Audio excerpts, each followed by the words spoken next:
আসসালামু আলাইকুম। আমরা যারা ছাদ বাগান করি তাদের অনেক সময় গাছের টবের মাটিতে সারের স্বল্পতা দেখা দেয়, যার কারণে গাছ ঠিকমতো ফল দেয় না।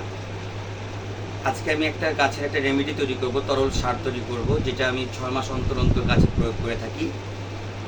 আর এর জন্য লাগবে বেকিং সোডা, 1 কাপ দুধ, গরুর দুধ, 4 চা চামচ ছাই, আর ডিমের গুঁড়ো, 2টা ডিমের গুঁড়ো আমি করে নিয়েছি। তো এই সবগুলো আমি একসাথে মিশিয়ে 1 লিটার পানিতে একসাথে মিশিয়ে সারাদিনের জন্য রেখে দিব। ইনশাআল্লাহ কালকে বিকালে আমি এটা গাছে প্রয়োগ করব।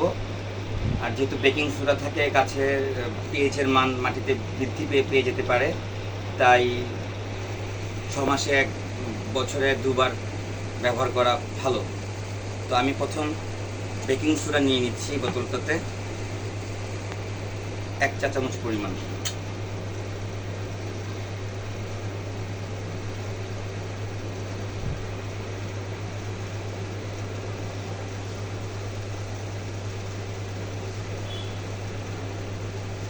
হবে নিয়ে নিলাম বেকিং সোডা।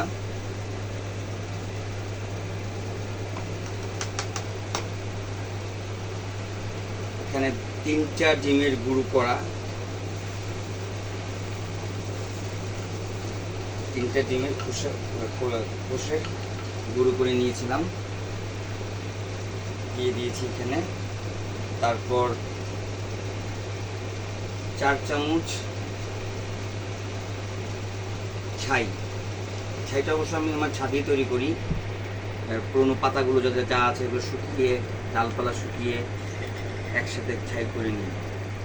3 এই 4, খুবই সহজ। এটা কালকে বিকালের দিকে আগামীকাল বিকালের দিকে গাছে প্রয়োগ করব।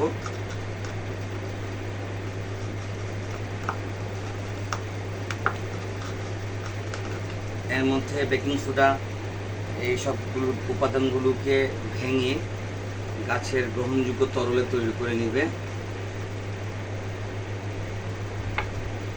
মানে পুরো 1 লিটার পানি দিয়ে দিচ্ছি।